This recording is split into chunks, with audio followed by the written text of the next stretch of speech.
Hi, I'm Jeannie Darneille, State Senator from the 27th District.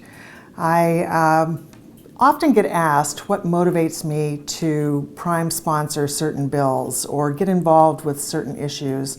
And it's probably no surprise that every representative and senator has a life experience that brings them to have an interest in politics and interested in being your representative in the state legislature. So they have their life experiences that make their choices in bills come to life. And it's either that or maybe something's happened in their community that really motivates them to learn about some of the issues that are facing that community and makes them ponder what they can do to help their community in some way.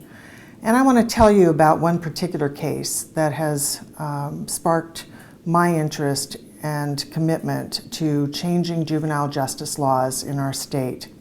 It has to do with a case that is now called the Halloween candy case in Tacoma.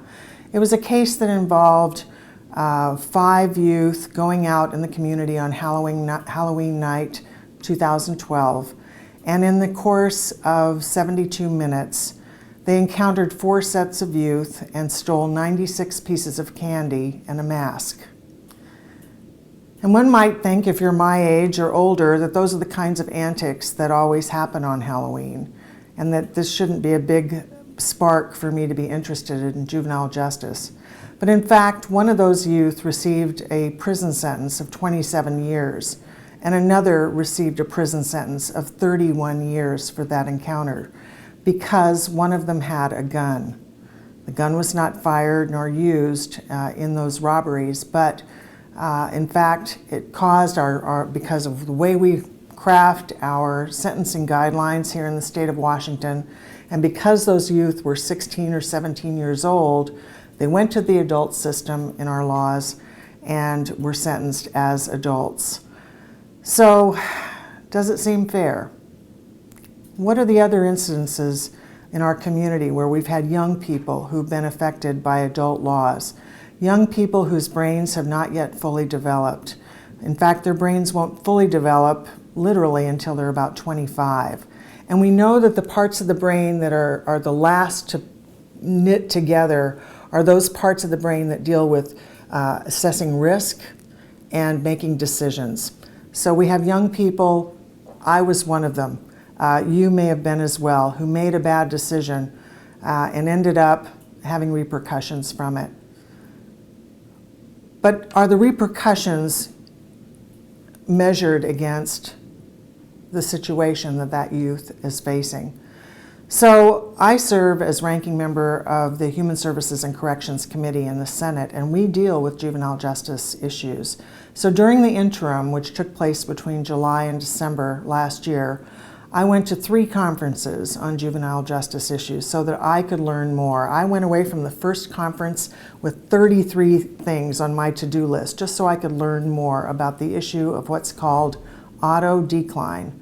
These are youth that are 16 and 17 years old who are declined, and in other words, they're sent to the adult system based on the severity of their crime they're accused of. And it's much younger children as well, if it's been an aggravated murder charge that are remanded to the adult court. So my bill that has sort of sprung from all of this study and all of this interaction with people who know so much more about the juvenile justice laws than I do has resulted in my, so far in the process, being able to convince other lawmakers to help us set up a Juvenile Justice Sentencing Reform Act. So we will be having a task force, if the rest of the session proceeds as the first part has, getting this into the interim work of the legislature here in 2014. So I'm still quite angry and upset about the particular case of the Halloween candy.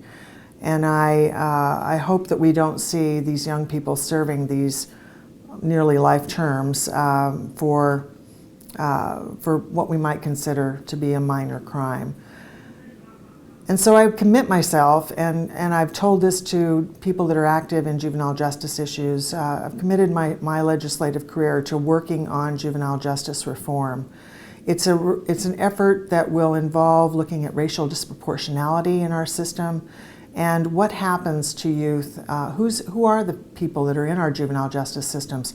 Well, many of them have been our foster youth, and we as the state are the parent of these children, and yet they're ending up in the criminal justice system.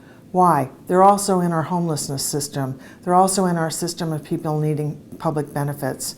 And so we can look back at some of the causal roots of what happens to children early in life that create a later involvement in the juvenile justice system or the adult system.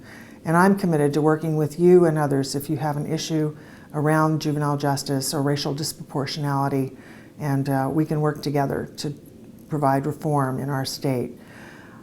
I've got working on lots of other issues. Be sure to give my office a call or write me an email if you have a concern about any issue, and we'll get back to you.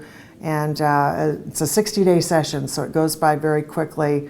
And I am very honored to represent you in the legislature. Thank you so much for listening to my message.